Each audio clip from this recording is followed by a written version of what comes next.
अस्सलाम वालेकुम। 10th class कल लेसन हमने पढ़ा था, आज उसकी थोड़ा सा समझा दूँ मैं आपको, बाकी फिर बाद में लेके चलते हैं। पहली ही आयत में जो है वो मोमिनों को ये हुक्म दिया गया है कि अल्लाह का कसरत से ज़िक्र करें और सुबह शाम उसी की पाकी बयान करें। फिर वल्लाज़ी युसल्ली अलैकुम व मलाइकातुहु लियुखरिजकुम मिनज़्ज़ुलुमाति इलन नूर, वही है जो तुम पर अपनी रहमत भेजता है और उसके फरिश्ते भी, ताकि तुमको अंधेरों से निकाल कर रोशनी की तरफ ले जाए। यानी मकसद ये है कि जहालत का अंधेरा जो है या कुफर का जो अंधेरा है वहाँ से निकाल के ईमान की रोशनी की तरफ रहनुमाई करे।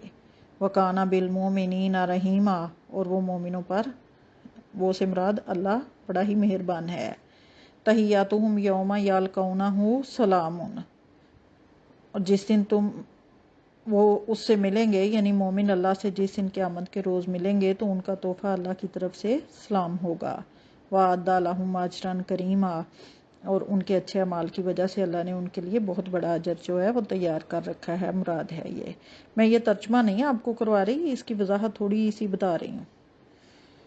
फिर यहाँ नबी सल्लल्लाहु अलैहि वसल्लम की आगे हैसियत जो है वो बताई गई कि मकाम व मनसब आपका क्या है कि या अय्युहन नबिय्यु इन्ना अरसलनाका शाहिदम व मुबश्शिरम व नज़ीरम व दाइयन इलल्लाहि बिइज़्निहि व सिराजम मुनीरा।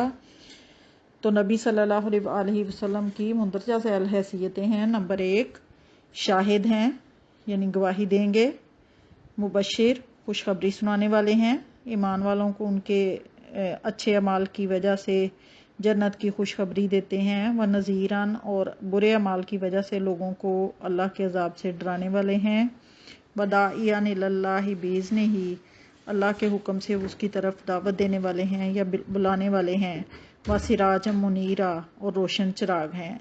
यानी जिस तरह चिराग जो है वो अंधेरे को दूर करता है, इसी तरह जहालत के अंधेरे और कुफर के अंधेरे को आप दूर फरमाते हैं। फिर है वो बशीरिल मोमिनीना बिअन्ना लहुम मिनल्लाहि फ़ज़लन कबीरा। यहाँ नबी सल्लल्लाहु अलैहि वसल्लम से कहा कि मोमिनों को खुशखबरी सुना दें कि उनके लिए अल्लाह की तरफ से बड़ा फजल होगा। आगे जो है वो फरमाया वला तोतिल काफिरीना वल मुनाफिकीना व दा अज़ाहुम व तवक्कल अलल्लाहि व कफ़ा बिल्लाहि वकीला। फरमाया कि काफिरों और मुनाफिकों का कहना ना मानना, ना ही उनके तकलीफ देने पे नज़र करना, और खुदा ही पर भरोसा रखना, और अल्लाह का अरसाज काफ़ी है।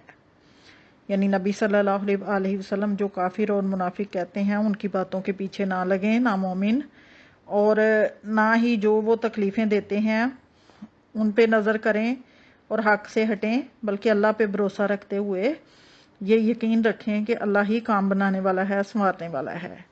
या अय्युहल्लज़ीना आमनू इज़ा नकाहतुमुल मुमिनाति सुम्मा तल्लक़्तुमूहुन्ना मिन क़ब्लि अन तमस्सूहुन्ना फमा लकुम अलैहिन्ना मिन इद्दतिन तातद्दूनहा फमत्तिऊहुन्ना वसर्रिहूहुन्ना सराहन जमीला। फिर मोमिनों से कहा कि जब मोमिन औरत से निकाह करो और हाथ लगाए बगैर, छुए बगैर उसको तलाक दे दो, तो तुमको कुछ इख्तियार नहीं कि तुम उनसे इद्दत पूरी कराओ, उन्हें कुछ फ़ायदा दो और अच्छे तरीके से रुखसत कर दो। इद्दत होती है वो अरसा जो तलाक के बाद या बेवा होने के बाद औरत जो है, बीवी जो है वो गुजारती है। बेवा के लिए 4 माह 10 दिन का अरसा है, और मुतलका के लिए यानी तलाक याफ्ता औरत के लिए ये इद्दत का अरसा जो है वो 3 माह है। तो यहाँ ये कहा कि जिस औरत को छुए बगैर तलाक दी जाएगी उसकी कोई इद्दत नहीं होगी, वो चाहे तो अगले दिन दूसरे मर्द से निकाह कर सकती है। फिर ये फरमाया कि उन्हें तंग ना किया जाए बल्कि अच्छे तरीके से रुखसत किया जाए, फ़ायदा देके। फिर नबी सल्लल्लाहु अलैहि वसल्लम के लिए निकाह के अहकामात जो हैं वो अगली आयत में बताए कि हमने आपके लिए हलाल की वो औरतें जिनको आपने अपने हक, उनके हक महर दे दिए हैं, और आपकी लौंडियाँ जो अल्लाह ने आपको माल गनीमत के तौर पे दिलाई हैं। यानी जब जंग होती थी तो जो औरतें कैदी बन के आती थीं वो फिर इसी तरह लौंडियाँ बना के जो हैं वो तकसीम होती थीं आगे। फिर कहा आपके चचा की बेटियां, फुफ्फो की बेटियां, मामू की और खाला की बेटियां जो आपके साथ हिजरत करके आई हैं वो भी आपके लिए حلال ہیں۔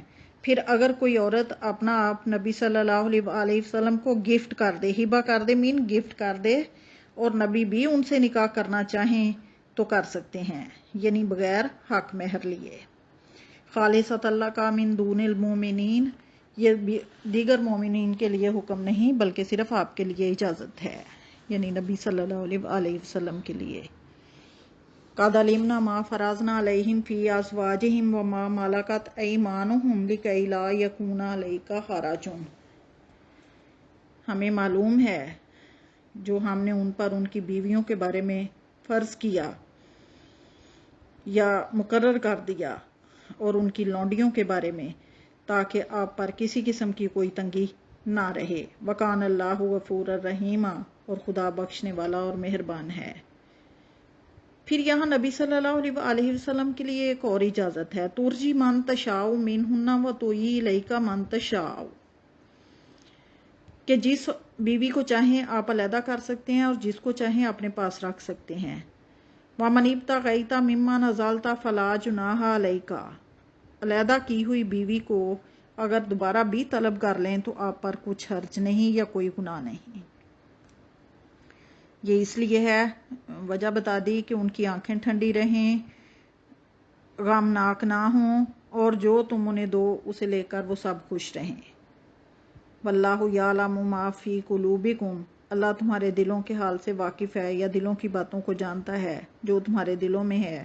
وکان اللہ علیما حلیما، اور اللہ جاننے والا اور بردبار ہے۔